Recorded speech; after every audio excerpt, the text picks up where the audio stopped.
Well, I guess we can go ahead and get started for today. We're moving on this week to week 12, which is our last unit for drama. And if you look on the Blackboard page, you will see that I have this week's objectives. So we'll begin reading the play Oedipus Rex, which I think is not a surprise to you. And then the objectives are to develop analytical reading skills and analyze works of drama. So there's a few updates for this week that you need to know about. This is an A week, so you only have a formative for today and also on Thursday. It's also, yesterday was the beginning of the third 6 weeks, so keep that in mind. I think we were looking at the calendar yesterday, and I think that it's worth noting that the third 6 weeks is short. We have Thanksgiving coming up, and then when we get back from Thanksgiving, there are only 3 weeks. So that's 5 weeks total, but I think that last week in December is going to be exam week. So really there's only 4 weeks of instruction unless your teacher does review, and then there's 3 weeks of instruction. So I think this is a good 6 weeks to sort of make sure that you're on track. If you've got a certain grade in mind for your semester in your courses, you might want to take a look at your averages so far and see what you would need to do to get that average. You know, I have students a lot of the times who are, you know, kind of at an 89 throughout the semester, and it's kind of good to know, you know, what your goals are going into the third 6 weeks and the semester exam, just to make sure that you're where you want to be for your final grade. Your 6 weeks do not show up on your transcript. It's just the semester grades that show up on your transcript. So if you had a 6 weeks in any of your classes where, you know, it wasn't optimal, then now's a good time to really kick it in and try to improve your grade to get to whatever your goal is. So, you know, work with your teachers and see what you can do. We have 9 school days, including today, until Thanksgiving break. We were talking about that a little bit um, before we started class today, Thanksgiving. I do not intend to give you an assignment over Thanksgiving that specifically you have to do over Thanksgiving. I think it's a good time for a break.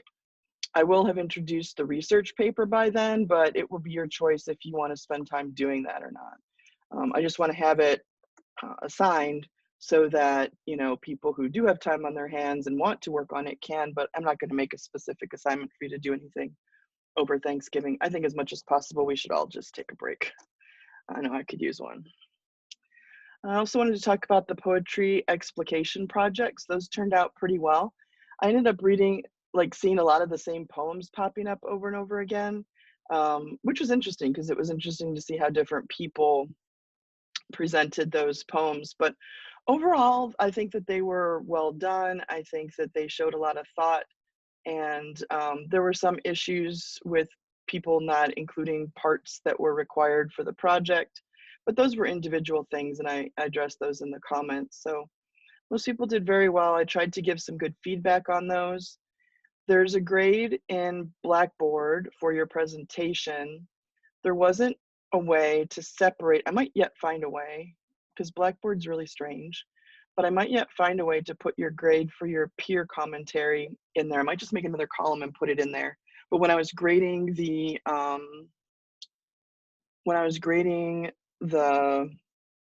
presentations in Blackboard, it doesn't give me like 2 slots so that I can put a grade for your presentation and a grade for your commentary on another person. So I'm going to be adding another, I think I can add another column, and I'll do it that way. But there are 2 columns in the grade book in the second 6 weeks for East. So you should see that one popping up. I'll go back and do that. Let me make a note.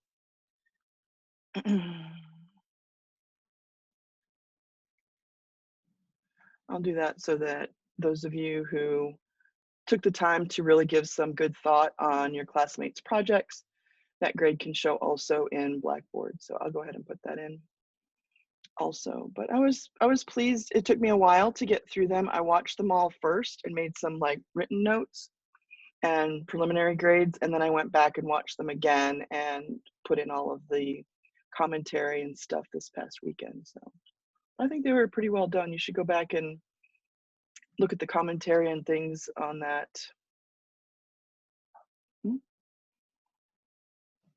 People coming in. The last thing that I have on the update section is I got an email that the instructor evaluations are open for STC. So if you want to at some point, you should go and you should do your instructor evaluations. I don't know if they talk to you about how they use those evaluations, but they do read them and they do bring them up to the instructors. I've been lucky to have pretty good feedback from students in the past on my courses, but you know, when you go in, you do meet with your department chair and sometimes the dean once a year as a faculty member at STC, and they look at lots of different things to evaluate your performance. And one of them is they have all of the comments that students have made on those evaluations right in front of them as they're talking to you.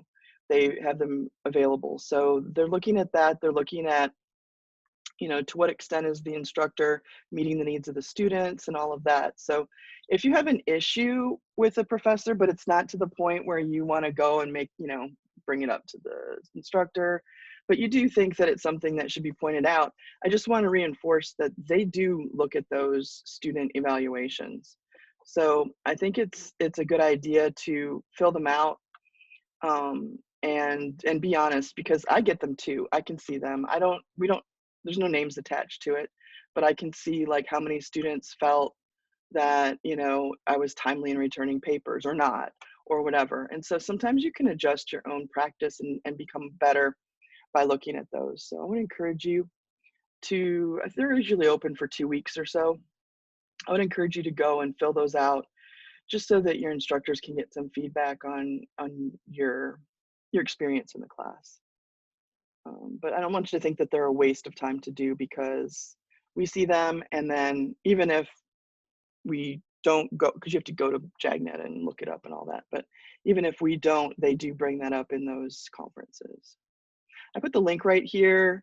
I think you can also do it over here in, I don't know if this is available, if you can see it on the left thing, right here, course evaluation. You should be able to find that. So that link will work, and so will this link that's here.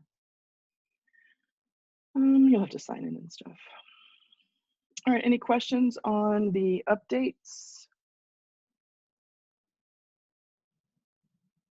I know what I forgot to add. Next week, I think the schedule's changing again. Next week will be complete hybrid. So any student that has decided to do the hybrid learning situation, which is being on campus 2 days a week, will be able to come. Right now we have students who are, you know, struggling with their classes a little bit or having trouble with connectivity. The principal has not put out the official schedule for next week, but I saw the draft of it, and I can tell you that it is back to a pre-COVID, pre-lockdown schedule. So it hasn't been finalized. As soon as they send it out, I'll send you a copy of it, but it goes from 8:10 until 3:55 for classes. So they're taking away that afternoon 2:45 to 4 o'clock. I'm gonna cry because it was a good time to catch up on things, but and then they have it so that you have class for an hour in each class period, followed by 20 minutes of asynchronous time. So it's going to be kind of like this schedule, except longer. But that's just the one that I saw. I can send you the actual one once the principal shares that out. I'll add that to the updates when we're finished with our class period today. All right, I wanted to spend a little bit of time today reviewing some notes. We're switching over to drama, and you should have read and taken notes in your textbook. You will need to use all of the terms that you've been taking notes on the semester exam. Probably the week that we get back from Thanksgiving, I will give you a study guide for the exam, and any of the pages that I've assigned to you, any of the terms in bold, every time I assign that, I come back the next class period and go through that reading, and you just kind of talk about the terms. And so you should have really good notes on those terms, and they, you know, they're going to pop up on the semester exam all the way back to short fiction that we did at the very beginning of the semester. So that's why I like to go over them. That way you can check your notes, and sometimes, I don't know, getting it explained to you is different than just reading it in a textbook. So I like to go through it, and that way if you have questions, you have an opportunity to ask also. There wasn't a lot to read for today, mainly because we were finishing up with those projects and things. So if you look here, you will see I asked you to read tragedy and comedy, and also defining drama. I'm going to open that one up. Oh, wait. It's a PDF. I'll go through that a little bit. You can check your notes and see how you did. Tragedy and comedy are kind of like the two main categories of drama. I don't think that's a surprise to you. Even in film and movies, we have that distinction. There are lots of subcategories, and the text does go into that a little bit. But even going back to ancient Greece, where we have the origins of drama being performed, we have those two categories. Tragedy being the more elevated, more poetic form of drama. Comedy was kind of gross, and there were a lot of sort of unseemly, almost disgusting things that happened in comedies.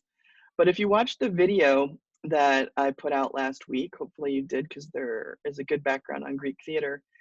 Lots of times the plays were written for competitions, and we still have them. It's remarkable that we still have them from so long ago, but we still have a few of them. And so tragedy was sort of like the great moment in theater where people came to see, this work of art, and they had competitions about who could have the greatest tragedy play. Catharsis is a good term to know. That's a term that we use in drama, but it's also a term in real life, and it means the same thing. So you can actually, go around impressing your parents and your friends if you want to use the word catharsis. Catharsis is kind of like the release of emotion after tension and drama. So it's like, it's like when we have the rising action of a play or a novel or a short piece of short fiction, there's a relief that happens when that conflict gets sorted out. Even if it's something that's tragic, and the way that it gets sorted out is, horrible, there's still a relief that we have, a release from that tension. And so that's called catharsis. In real life, you could have a catharsis if you were really worried about a situation and you weren't really sure how it was going to play out, like say virtual learning. Then once that gets worked out and you kind of see how it's going to go, there can be a release of anxiety about that situation. And so even in real life, we use that term catharsis, but it's an ancient Greek term from the plays. They talk about the basic plot structure of these ancient tragedies, and Oedipus the King is the foremost of all of the tragedies that we still have, and they talk about that a little bit. Oedipus the King is the same as Oedipus Rex. There are 3 different plays in the Oedipus trilogy, and so we're going to read Oedipus the King or Oedipus Rex. It's the same thing. And so sometimes you'll hear me, or I might type in the Blackboard Oedipus Rex or Oedipus the King. It's the same thing. There are other ones. There's Oedipus at Colonus, and then there's Antigone, who is Oedipus' daughter. So there's 3 different ones, but we're just reading this one. So there's a couple of terms that they give you. These are Greek terms. Hamartia is a term that you need to make sure that you know. I might ask you to apply that to the play. Same thing, hubris. So hamartia is the flaw that a character has in a drama that causes their downfall. So any great protagonist, tragic protagonist, will have a huge downfall, and the reason will be because of their own weakness. But the weakness can vary. So sometimes the weakness is lack of attention, or sometimes the weakness is, too much time partying. There are lots of different ways that a person could have a downfall because of their personal flaws. Even in real life, we can see that. They're just exaggerated on the dramatic stage. One of the most popular types of flaws is what we call hubris. And that's a term that we can use today too. Hubris is overwhelming pride to the point of blindness, um, you know, figurative blindness. The idea that you're so prideful that you can't see your own peril, that you are so full of yourself that um, you can't get yourself out of the spiral, the downward spiral that starts to happen, or you're blind to certain things that would have made it possible for you to do so. I'm not going to make any political statements, but I think you all know what I'm talking about. And it shows up all the way back to the ancient Greek times. Hubris is nothing new. They talk about Romeo and Juliet. I'm assuming that you read that when you were in English 1, or at least know the story. Richard III probably you haven't read, but I think that they give enough examples here that you can get the idea. Irony, we've already talked about irony. When we are talking about dramatic irony in a play, we sometimes call it tragic irony when it's a tragedy, because, this could have been prevented, but nobody knew to prevent it. And so it becomes ironic that, the prophecy is going to come true, even though people are trying to stop it. By trying to stop it, they end up running right into the prophecy, that kind of thing. So we have that dramatic irony. There's also the irony of fate that is introduced here. I don't know if that came up when we were talking about irony previously, but if you don't have that in your notes, you should put it. They mainly only talk about 3 types of irony in your earlier courses, but there are more types of irony. Irony of fate is when, or cosmic irony is when there's some larger force that is working to control a human situation. And as much as the humans try to stop that and avoid that from happening, they can't, because those forces are more powerful than humans. And so it ends up happening anyway. So cosmic irony. You'll see that for sure in Oedipus. They give a few little teasers here as they're going through the terminology. So you might already have a clue about how that goes. Pathos, I don't think that's a new term for you either. That is just talking about the suffering that happens as a result of the downfall of the protagonist. There's always a downfall of the protagonist in a tragedy. That's how you can kind of tell that it's a tragedy. It's good to know the 3 unities, which are at the bottom here of page 1043.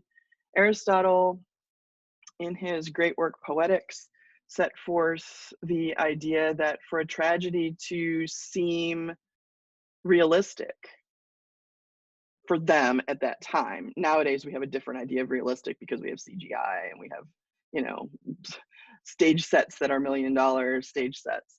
But for Aristotle, he put forth this idea that there are 3 things that will make a play seem like it's really happening.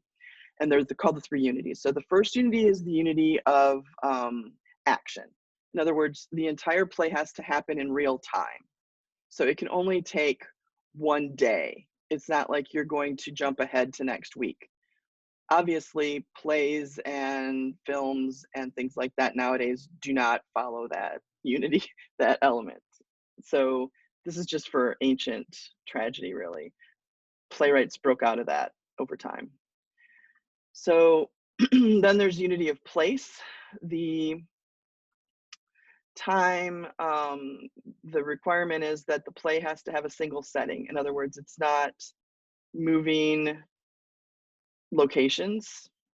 It's just all in one place. Oedipus Rex takes place in front, like in the town square the whole time. And even though they talk about other things that are going on other places, the action is just right there. And then unity of time. Oh, I think I mixed up time and action. So flip those.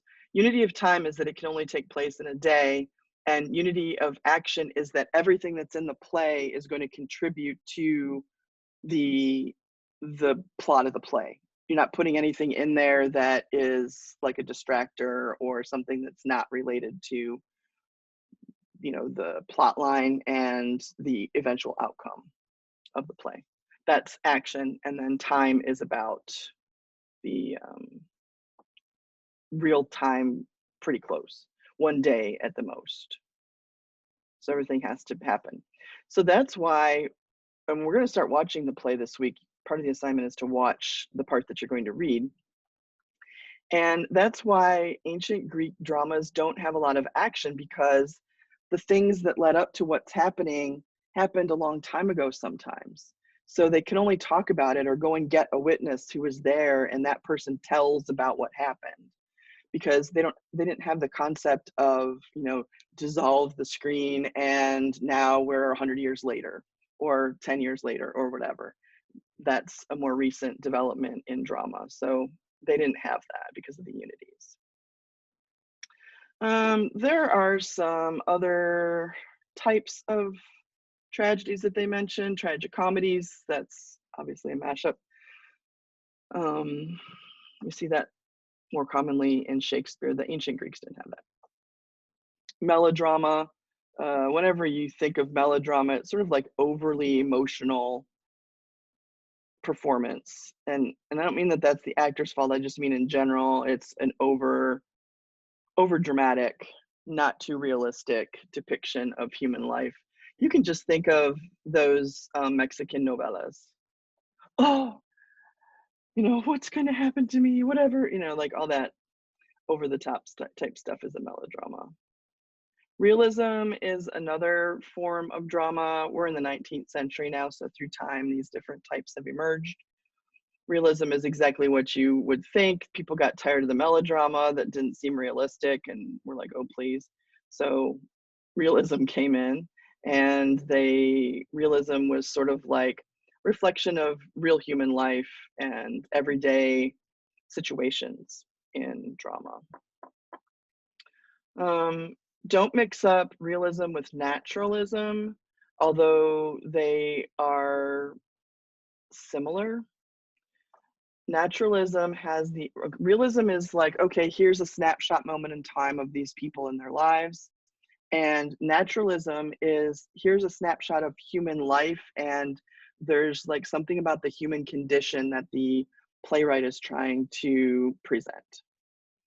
So like, I guess you could say naturalism has sort of a deeper point and meaning, and realism is more like slice of life type thing, which might have significance, but it doesn't have the view of human nature that naturalism has.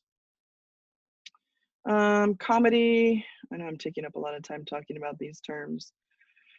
Comedy is not necessarily humorous, although it might have more humorous elements than a tragedy. But usually there's a marriage at the end, there's a reconciliation that occurs in some way at the end of a comedy. I don't want you to think that a drama that is a comedy, it means that people are laughing, constantly. It's not a stand-up routine. But it's looking at the lighter side of life. We don't have that fatal flaw that we know is hanging over the protagonist. I mean, and when you go to see a tragedy, as soon as the protagonist hits the stage, you just, go, you poor soul, right? You know that something as bad is going to happen to that person. Some realization is going to happen. But in comedy, we don't have that. And so we can just sort of like enjoy the lighter side of life through those. They list a few different comedies. Shakespeare probably perfected that.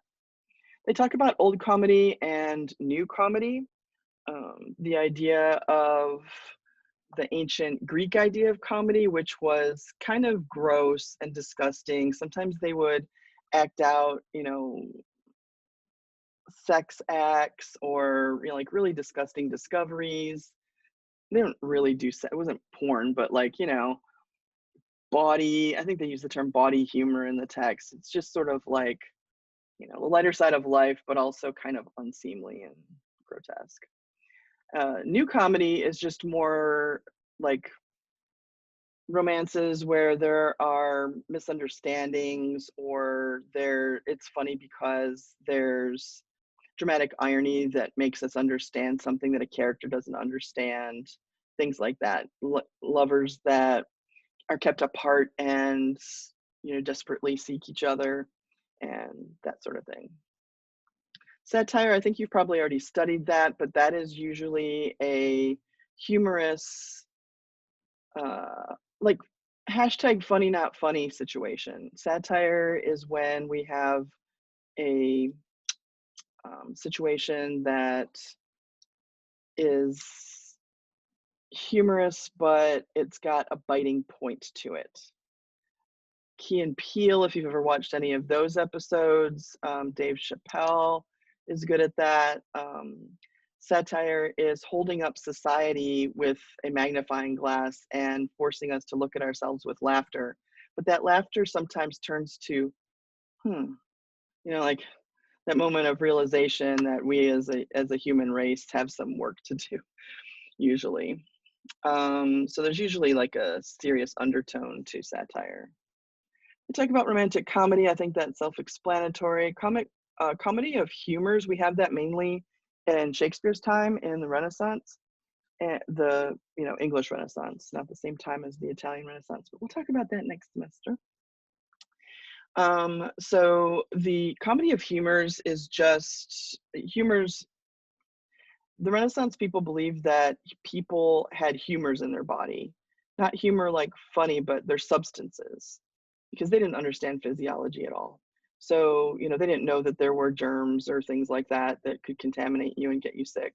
So they had this idea that in everybody's body, there are these different humors that are represented by the fluids, because what could they observe about humans and their physiology? Well, the fluids that came out of the body, basically. So not good for before breakfast. But so those plays, each one of the fluids that they could see had a personality trait. So if you were sick, it was because you had too much of one humor in your body, and they had to do something about it. This is where we get bloodletting, right? I'm sure you studied that in history. You have too much of the blood humor, so we have to take out your blood, which is not the smart thing to do when you're sick. So those dramas, those comedies are set up to kind of show what happens when a character is controlled too much by one of their humors. The ideal human state for these people in Renaissance times was a balance of the humors. You were healthy when you had a balance of all of the different humors. Comedy of Manners is about stations in life and like a caste system sort of play, where there's somebody of a higher position and someone of a lower position, and usually what happens is the person in the lower position gets one over on the person of the higher position, right? The servant ends up secretly sleeping with the master's wife, or something like that. I'm gonna finish this up here. Sentimental comedy is popular in the 18th century in general, and the 19th century were pretty sentimental overall. But those were a popular type of play, and they, talked about the benefits of certain behaviors and what happens if you act this way versus the way that you act if you are, have a different quality. They talk about, in that section of the notes, they talk about there's happy ending, because we're in the comedy section here. High comedy versus low comedy. High comedy is always about intellectual pursuits. It's always satire is a type of high comedy. You have to understand about a political situation before you can laugh at the political cartoon, right? In its depth. So high comedy is comedy of the mind, and low comedy is, body humor. And it shows up in a lot of different plays, even in tragedies. Sometimes there'll be, really tense scene, and so there'll be a scene where they throw a couple of servants in to make some jokes to relieve that pressure. They talk about the 20th century, where we have the idea of the anti-hero, characters who um, are the protagonist, but they embody negative qualities. I'm trying to think about some films. I don't know. What's that one? Despicable Me, maybe, is an example of an anti-hero.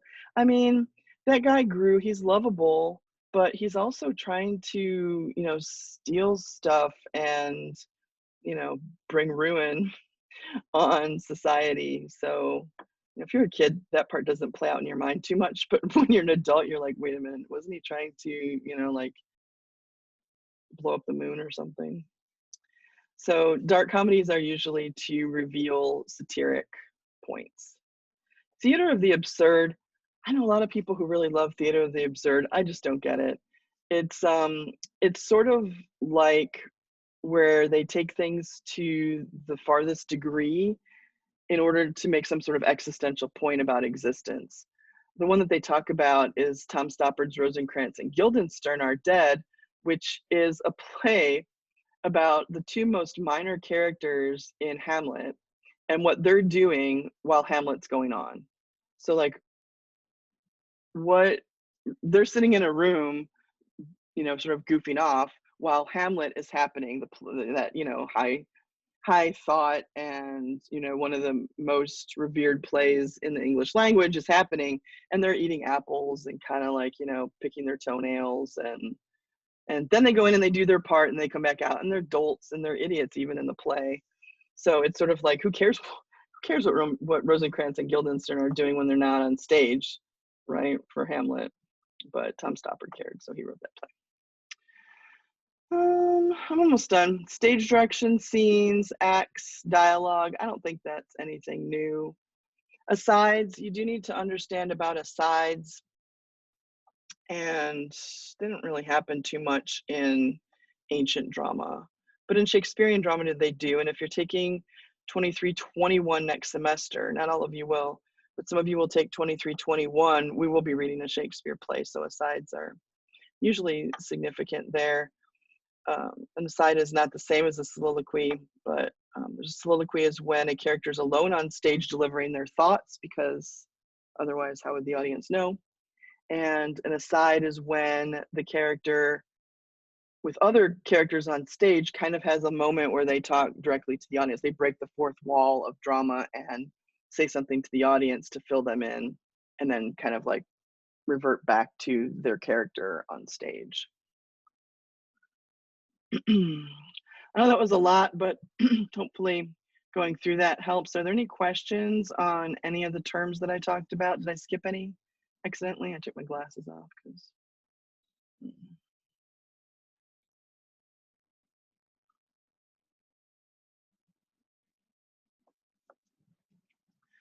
I know that you had already read all that,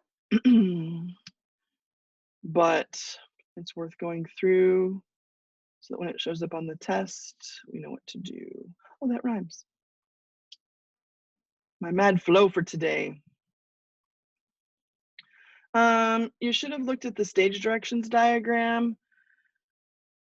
If we have time, I may do this activity where we sort of stage out a section of Oedipus, or we may not. I might have to toss that out for time because the research paper and finishing the play and the semester exam are most significant. But if you do not have a drama background, it's important that you understand that all of the movements of the actors are laid out or blocked ahead of time. And all the actors, in addition to learning their lines, they don't just wander around on stage. The director has already figured out where they're going to be moving through space. And the way that we use that is this shorthand to say where the characters are moving or how the sets are created and where they're placed. So obviously center stage is in the middle, from back to front and from side to side.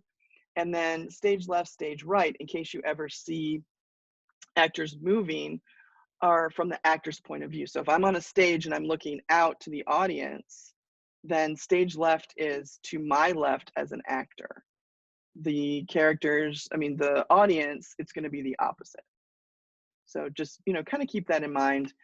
These just mean upstage right, downstage left, upstage left. And so that's the way that they orient the characters so that they can move through space. But, we may end up doing an assignment with that, but I'm not 100% sure. That'd be one of the first things that I have to kick out so that we can concentrate on our other major things. Are there any questions on the Greek drama, intro to Greek drama video? I just want to give you an opportunity to ask me questions. I like that video because it's brief. It just gives you the basics, and they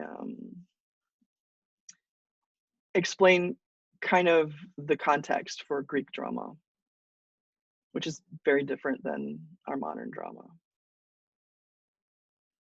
All right, then I want to talk about the characters in Oedipus, because this week you're going to be reading the first half of Oedipus. It's about 23 pages, but we'll also be watching the film version. Well, it's a recording of a stage version, and you're going to have the option to watch one or the other of those. You should have read a little bit about Sophocles, probably the most famous of all of the ancient Greek dramatists. They talk a little bit about the cultural background that I think some of the video gets to that. But what I wanted to focus on today in this section is the characters' names, because their names are strange, and you might want to write down phonetic spellings for them so that, when you're reading it, your mind is putting in the pronunciation that's correct. Otherwise, you could look at this name right here and really mess that up. And then when you come to class, we're talking about it, or in the play, they're talking about it, and the pronunciation is not the same. You have to relearn it. So I'm going to go through the characters a little bit, and there's brief descriptions here, but you're going to be introduced to the majority of them in the first half of the drama, and I want you to make sure that you've got the pronunciations right in your head. So Oedipus, sometimes they say Oedipus, it's sort of more of a British pronunciation, and he is the protagonist, obviously, since the play is called Oedipus the King. And Oedipus is the king of a place called Thebes as the play opens. And most of the play is about him trying to figure out his identity, and at the same time solve a problem that is happening within his kingdom. No spoilers. Okay, Zeus, I think you know how to pronounce Zeus. Creon. I have to say that very carefully because Creon is Oedipus' brother-in-law, and Creon is C-R-E-O-N. Several times I've had people writing about this play, and they just spell his name like crayon, like, the kids' waxy crayon. Maybe it does sound like crayon when I'm not thinking about it, but we will know that we're not talking about magenta, right? We're talking about the brother-in-law of Oedipus, Creon. The chorus, we talked about that the other day. I did some notes on that. If you missed the notes on what the chorus is and how it works and the choragus and all of that stuff, you can go back and watch the video that I did last week where I went through a PowerPoint, or just go through the PowerPoint, and I explained all of that. Now, in the next column over here, we have Tiresias. Tiresias is that character, and he is a prophet. In ancient Greece, the prophets were usually blind because the idea was that they would have a second sight. Like, they can't see physically, they can't see things, but that means that they can channel deeper understandings and, sort of prophecies about the world. The ancient Greeks believed very heavily in prophecies. They had a whole different concept. This is before Jesus Christ, so there's all these sort of pagan beliefs that are out there, and the ancient Greeks had their Greek gods, and that was their religion. So they believed very much in oracles and prophecies and things like that. And there's a prophecy in this play that becomes central to the plot line. Jocasta is the queen of Thebes. She is Oedipus' wife. Jocasta. In some versions of the play, in some translations, they translate her name from the Greek more literally, and it's epicasta with an I or an E. I'm just telling you that for future reference, but we're going to call her Jocasta because they're using sort of like the modernized form of her name. So she is the protagonist's wife. Messenger, herdsman, second messenger. Okay, toward the bottom where it says mutes. Now, mutes just mean that they're characters that come on stage, but they don't really say anything. They're there for certain elements of their role that they have to perform, but they don't have dialogue. So I think you know suppliants, attendants, servants, but Antigone and Ismene are the daughters of Oedipus and Jocasta. There is a play called Antigone, and that character is the protagonist in that play, and Oedipus comes out in it. But Antigone and Ismene are the daughters of those two. So I just wanted to kind of pronounce those names for you so that while you're reading, you can have a feel for that. The book has some images of different stage productions, but you already looked at that. And they talk a little bit about the way that the play is set up. What do they put here? Let me see, refresh my memory. So the whole play takes place in front of Oedipus' palace, and with the townspeople of Thebes and the various people that Oedipus calls forth to give him information. They usually have altars, and it's usually set up where there are some steps leading up to the palace to kind of visually symbolize that he's the king and he's, you know, elevated above everybody as the play opens. And as the play opens, there are a whole bunch of suppliants, or we would probably, you know, call them beggars nowadays. And they're just sort of laying around in front of the palace when the play begins. The Thebans are the people of Thebes, and they're in dire straits right now. So there's a problem going on in Thebes, and Oedipus comes out to try to help his people and solve their problem. I'm trying not to do spoilers so that you can read. So we talked the other day also about the way that the play is structured and organized. I gave you, you know what, I need to link to it again. I gave you I'll go back and do that, but I gave you a organizer that you can use. We're going through this play fairly quickly, so I want to make sure that you have some tools to help you. So one of the things that I gave you last week, and I'll put a link to it again here in case you want to use it, is a chart that where you can keep track of the different sections of the play. I've already outlined where those are in the text. And there's a spot here if you wanted to make a copy of this and put it in your Google Drive if you like, where you can list the characters and basically what's happening as the play progresses. So it's a good note-taking tool, plus it'll be a good reference for the pages where the different sections of the play are occurring. The assignment for this week is to read to the end of the comos that happens in the middle of the play. So you're going to be reading from page 1431 to 1453 this week, and also watching the film. I do not have additional assignments.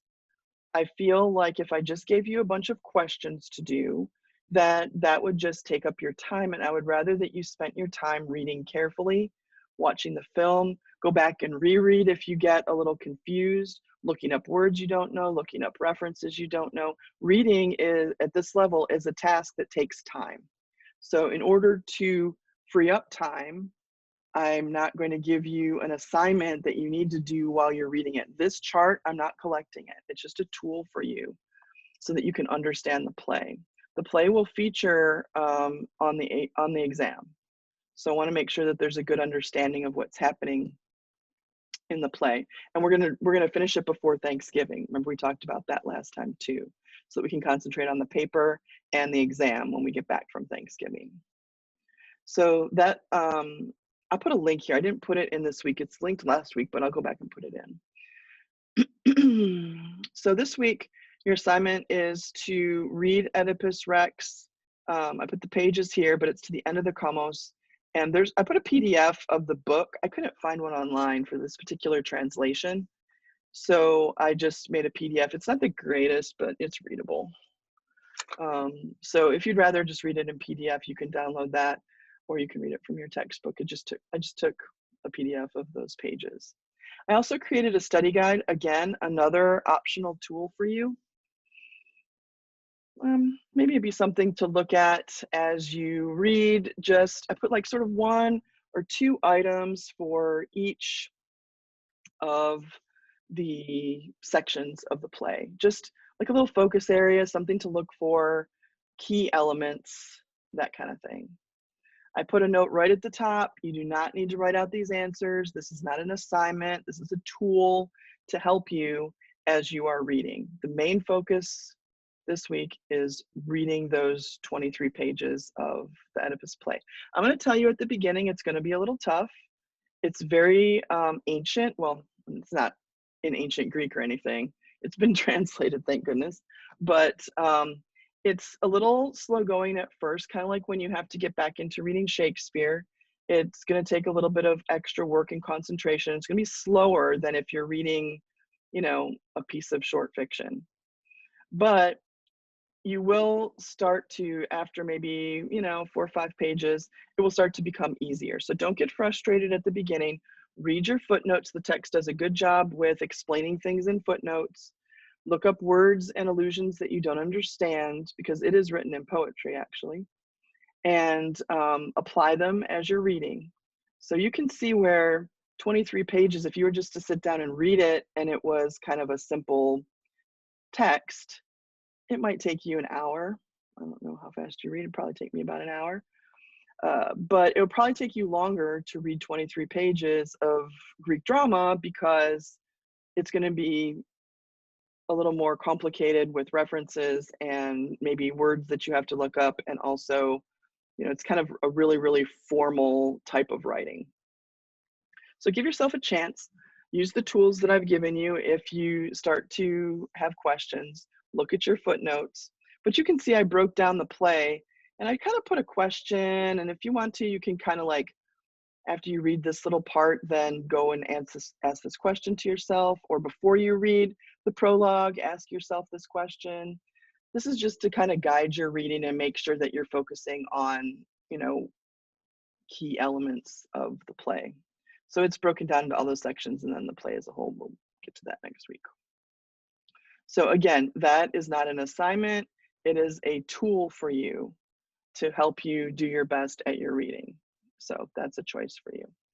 I do also want you, after you read the play to that second stasimon, then you can watch one of the 2 versions that I have selected. One is, they're both stage versions. They're videos of people performing on stage live. So the 1957 stage production, I prefer that version personally, because it has the masks, it has the more classical language. But there is another version that you have the option of watching as well. And it does not have masks. It's got a little more modern take on the play. I mean, it doesn't bring it into modern times or anything, but the text is a little bit easier to understand. So if you read it in the textbook and want to watch it in the 2018 performance, then they'll be speaking not like the textbook, they'll be speaking a little more like modern English language. So that could help you if you read your reading assignment and it was a little confusing, I'm not sure I get it, I looked at the study guide, but there's some gaps, then maybe watch the 2018 version. And I put a link here, it's on YouTube, and you can watch that one, and I think that it will make a little bit more sense.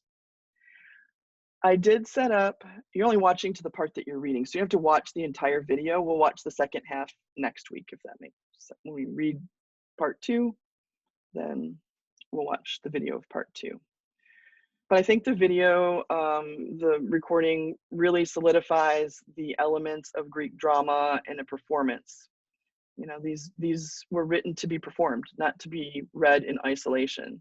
So it's important when you're talking about a play to watch a performance of it along with your reading. I am going to set up an optional watch party on Thursday, and same thing also next week. This is totally up to you, and I'm not even going to, you know, worry about who's there and who's not there. I mean, if nobody comes, then I will just watch it myself or turn it off. But you do need to watch it, whether you watch it in the watch party or on your own. You could choose to watch one of these performances on your own, but that is an assignment. I might ask you a formative about the version that you watched. So make sure that you do that. But if you want to, you can come. I have 3 dual classes on B days, first period, second period, third period. So I'm going to do the same watch party 3 times, and we're going to watch the first part of the play together. We're going to watch the 1957 version because I prefer it. But, you know, bring your breakfast, you know, bring a snack. We can ask questions in the chat. I'm going to play the video here. I might make a few comments as we go through for clarification to kind of help you watch it, but mainly we'll just watch it together and on a Zoom. And you can come to any one of the 3 class periods. I'm gonna watch it 3 times that day. So you can, if you don't want to wake up at 8 a.m. like you would for class, then you can come at 9:30 or 11:45 and watch. And like, I'm just gonna let the classes intermingle because we all have the same assignment. So if that appeals to you and you know you want to have an opportunity to watch it with me and with your classmates, kinda, then you're welcome to join us. I'll send a reminder in Google Classroom on Wednesday night just so that you can come and watch that with us if you would like. Otherwise, you'll need to watch it on your own. So any questions? There's nothing to turn in this week except the formatives. I'm pretty much done. Are there any questions? I know I did a lot of talking today. I guess I'll make up for it with the video on Thursday instead of me talking.